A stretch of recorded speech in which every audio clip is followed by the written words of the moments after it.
time. At 4:19 p.m. Eastern Daylight Time, a strong thunderstorm was located over Buckhead Ridge, moving east at 15 knots. Hazard, wind gusts 34 knots or greater. Source, radar. Impact, small craft could be damaged and briefly higher winds and suddenly higher waves.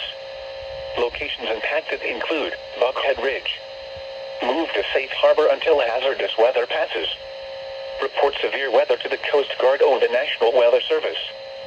You can also share your report with National Weather Service Miami on Facebook and Twitter.